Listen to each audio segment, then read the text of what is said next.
श्री गणेशाय नमः। ओम नमो भगवते वासुदेवाय। श्रीमद् भागवत में पंचम स्कंद 18वां अध्याय प्रारंभ करते हैं। भिन्न भिन्न वर्षों का वर्णन। श्री सुखदेव जी कहते हैं, राजन, भद्रार्ष वर्ष में धर्मपुत्र भद्रश्रवा और उनके मुख्य मुख्य सेवक भगवान वासुदेव की हयग्रीव संज्ञक धर्ममयी प्रिय मूर्ति को अत्यंत समाधि निष्ठा के द्वारा हृदय में स्थापित कर इस मंत्र का जप करते हुए इस प्रकार स्तुति करते हैं। मंत्र है, ओम नमो भगवते धर्मायात्म विशोधनाय नम इति। भद्रश्रवा और उनके सेवक कहते हैं, चित्त को विशुद्ध करने वाले ओंकार स्वरूप भगवान धर्म को नमस्कार है। अहो, भगवान की लीला बड़ी विचित्र है, जिसके कारण यह जीव संपूर्ण लोकों का संहार करने वाले काल को देखकर भी नहीं देखता और तुच्छ विषयों का सेवन करने के लिए पापमय विचारों की उधेड़ बुन में लगा हुआ अपने ही हाथों अपने पुत्र और पितादि की लाश को जलाकर भी स्वयं जीते रहने की इच्छा करता है। विद्वान लोग जगत को नश्वर बताते हैं और सूक्ष्मदर्शी आत्मज्ञानी ऐसा ही देखते भी हैं, तो भी जन्म रहित प्रभो, आपकी माया से लोग मोहित हो जाते हैं। आप अनादि हैं तथा आपके कृत्य बड़े विस्मयजनक हैं। मैं आपको नमस्कार करता हूँ। परमात्मन, आप अकर्ता और माया के आवरण से रहित हैं, तो भी जगत की उत्पत्ति, स्थिति और प्रलय ये आपके ही कर्म माने गए हैं।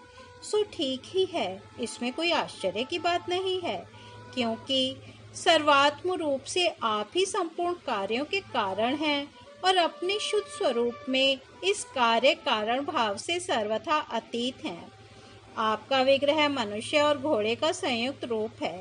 प्रलय काल में जब तमहा प्रधान दैत्यगण वेदों को चुरा ले गए थे, तब ब्रह्मा जी के प्रार्थना करने पर आपने उन्हें रसातल से लाकर दिया।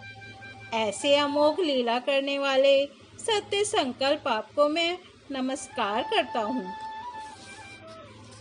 हरिवर्ष खंड में भगवान नृसिंह रूप से रहते हैं।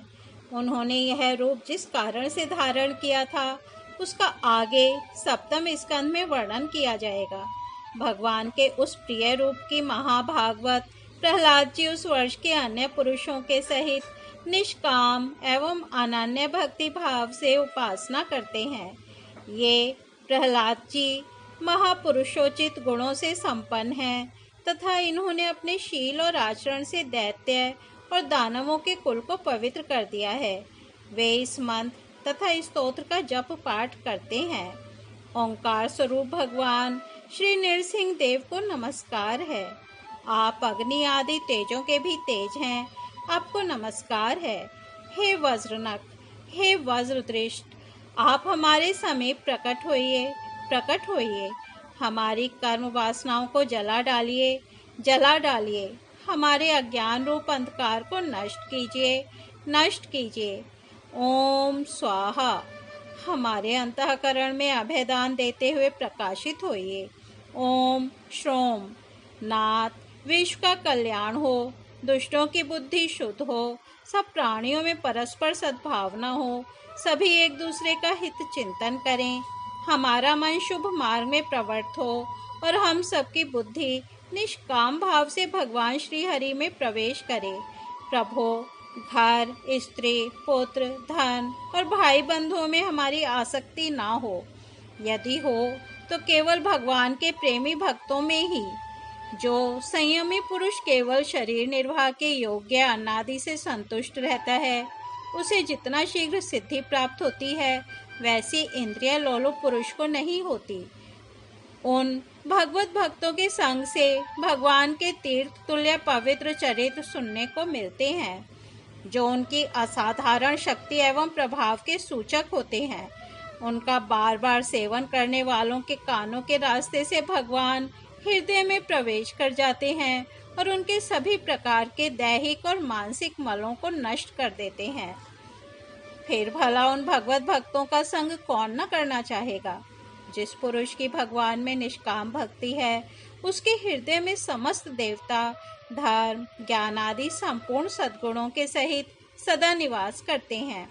किंतु जो भगवान का भक्त नहीं है, उसमें महापुरुषों के वे गुण आ ही कहाँ से सकते हैं।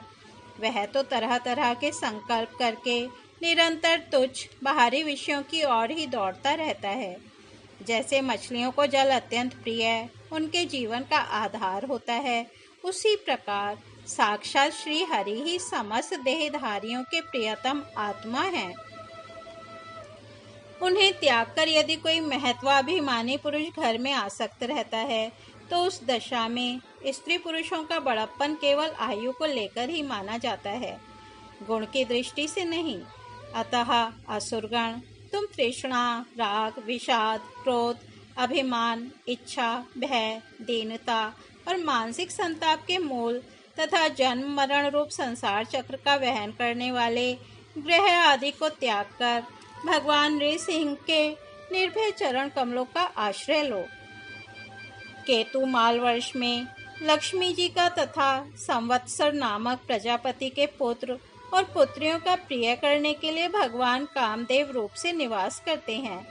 उन रात्रि की अभिमानी देवता रूप कन्याओं और दिवसाभिमानी देवता रूप पुत्रों की संख्या मनुष्य की 100 वर्ष की आयु के दिन और रात के बराबर अर्थात 36-36 हजार वर्ष है, और वे ही उस वर्ष के अधिपति हैं। वे कन्याएं परम पुरुष श्री नारायण के श्रेष्ठ अस्त्र सुदर्शन चक्र के तेज से डर जाती हैं, इसलिए प्रत्येक वर्ष के अंत में उनके गर्भ नष्ट होकर गिर जाते हैं। भगवान अपने सुललित गति विलास से सुशोभित मधुर मधुर मंद मुस्कान से, मनोहर लीलापूर्ण चारु चितवन से, कुछ उचके हुए सुंदर भ्रूमंडल की छबीली छटाक के द्वारा वदनारविंद का राशि राशि सौंदर्य उड़ेल कर सौंदर्य देवी श्री लक्ष्मी को अत्यंत आनंदित करते और स्वयं भी आनंदित होते रहते हैं।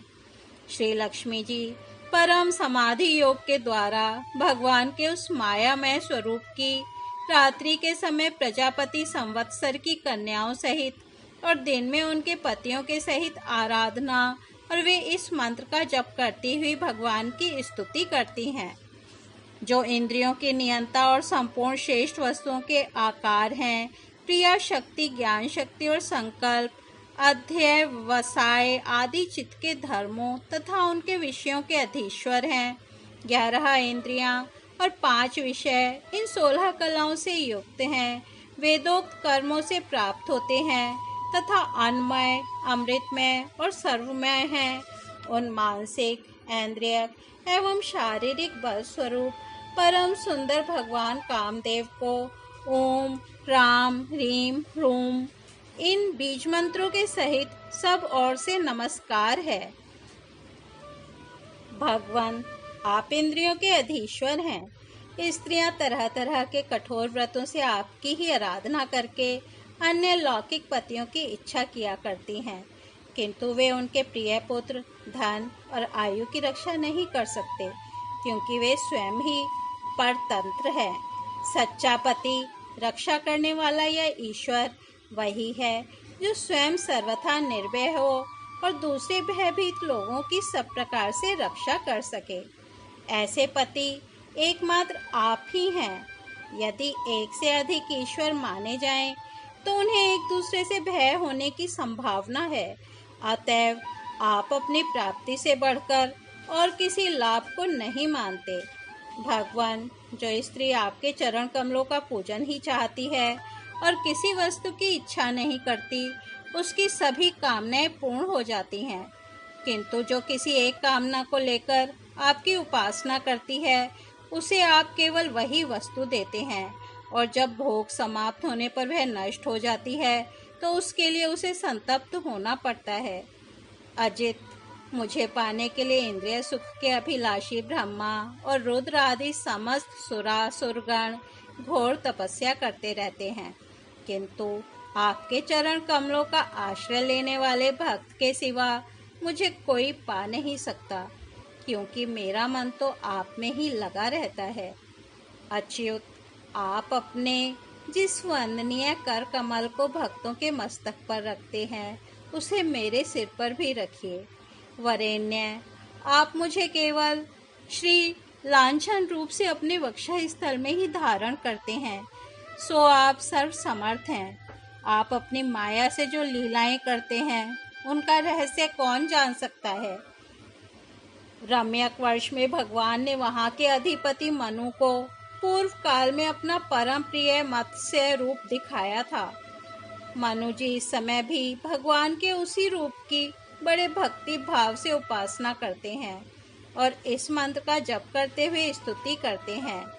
सत्व प्रधान, मुख्य प्राण, सूत्रात्मा तथा मनोबल, इंद्रिय बल और शरीर बल, ओंकार पद के अर्थ सर्वश्रेष्ठ भगवान महामत्स्य को बार बार नमस्कार है। प्रभो, नट जिस प्रकार कठपुतलियों को नचाता है, उसी प्रकार आप ब्राह्मण आदि नामों की डोरी से संपूर्ण विश्व को अपने अधीन करके नचा रहे हैं। अतः आप ही सबके प्रेरक हैं। आपको ब्रह्मादि लोकपाल गण भी नहीं देख सकते, तथापि आप समस्त प्राणियों के भीतर प्राण रूप से और बाहर वायु रूप से निरंतर संचार करते रहते हैं। वेद ही आपका महान शब्द है। एक बार इंद्रादि इंद्रियाभिमानी देवताओं को प्राण स्वरूप आपसे डहा हुआ, तब आपके अलग हो जाने पर वे अलग अलग अथवा आपस में मिलकर भी मनुष्य, पशु, स्थावर, जंगम आदि जितने शरीर दिखाई देते हैं, उनमें से किसी को बहुत यत्न करने पर भी रक्षा नहीं कर सके। अजन्मा प्रभो, आपने मेरे सहित समस्त औषध और लताओं की आश्रय रूपा इस पृथ्वी को लेकर बड़ी बड़ी उत्ताल तरंगों से युक्त प्रलयकालीन समुद्र में बड़े उत्साह से विहार किया था। आप संसार के समस्त प्राण समुदाय के नियंता हैं। मेरा आपको नमस्कार है। हिरण्य मैं वर्ष में भगवान कच्छ रूप धारण करके रहते हैं। वहाँ के निवासियों के सहित पितृराज अर्यमा भगवान की उस प्रियतम मूर्ति की उपासना करते हैं और इस मंत्र को निरंतर जपते हुए स्तुति करते हैं। जो संपूर्ण सत्वगुण से युक्त हैं, जल में विचरते रहने के कारण जिनके स्थान का कोई निश्चय नहीं है तथा जो काल की मर्यादा के बाहर हैं, उन ओंकार स्वरूप सर्वव्यापक सर्वाधार भगवान कच्छप को बार बार नमस्कार है। भगवान अनेक रूपों में प्रतीत होने वाला यह दृश्य प्रपंच यद्यपि मिथ्या ही निश्चित होता है, इसलिए इसकी वस्तुतः कोई संख्या नहीं है, तथापि यह माया से प्रकाशित होने वाला आपका ही रूप है। ऐसे अनिर्वचनीय रूप आपको मेरा नमस्कार है। एकमात्र आप ही जरायुज, स्वेदज, अंडज, उद्भिज, जंगम, स्थावर, देवता, ऋषि, पितृगण, भूत, इंद्रिय, स्वर्ग, आकाश, पृथ्वी, पर्वत, नदी, समुद्र, द्वीप, ग्रह और तारा आदि विभिन्न नामों से प्रसिद्ध हैं। आप असंख्य नाम, रूप और आकृतियों से युक्त हैं। कपिल आदि विद्वानों ने जो आप में 24 तत्वों की संख्या निश्चित की है, वह जिस तत्व दृष्टि का उदय होने पर निवृत्त हो जाती है, वह भी वस्तुतः आपका ही स्वरूप है। ऐसे सांख्य सिद्धांत स्वरूप आपको मेरा नमस्कार है। उत्तर कुरुवर्ष में भगवान यज्ञ पुरुष वराह मूर्ति धारण करके विराजमान हैं। वहाँ के निवासियों के सहित साक्षात पृथ्वी देवी उनकी अविचल भक्ति भाव से उपासना करती और इस परमोत्कृष्ट मंत्र का जप करती हुई स्तुति करती हैं, जिनका तत्व मंत्रों से जाना जाता है, जो यज्ञ और क्रतु रूप हैं तथा बड़े बड़े यज्ञ जिनके अंग हैं, उन ओंकार स्वरूप शुक्ल कर्म में त्रियुग मूर्ति पुरुषोत्तम भगवान वराह को बार बार नमस्कार है। ऋत्विज गण जिस प्रकार अरुणि रूप काष्ठखंडों में छिपी हुई अग्नि को मंथन द्वारा प्रकट करते हैं, उसी प्रकार कर्मासक्ति एवं कर्मफल की कामना से छिपे हुए जिनके रूप को देखने की इच्छा से परम प्रवीण पंडित जन अपने विवेक युक्त मन रूप मंथन काष्ठ से शरीर एवं इंद्रियादि को बिलो डालते हैं।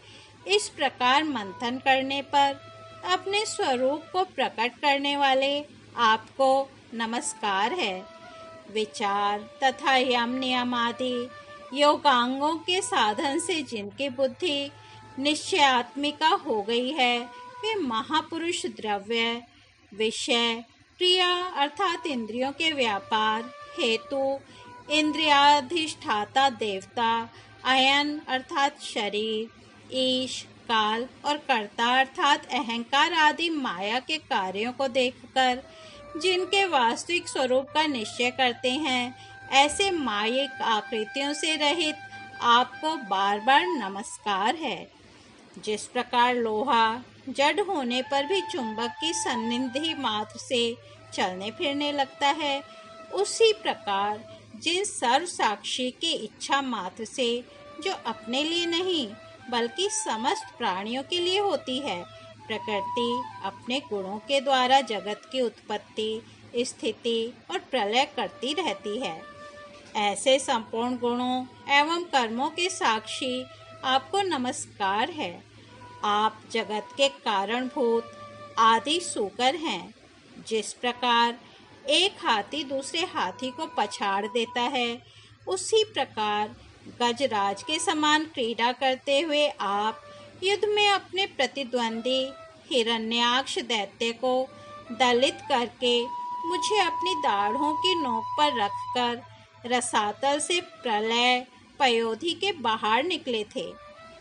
मैं आप सर्वशक्तिमान प्रभु को बार बार नमस्कार करता हूँ। इस तरह श्रीमद् भागवत में पंचम स्कंद 18वां अध्याय समाप्त होता है।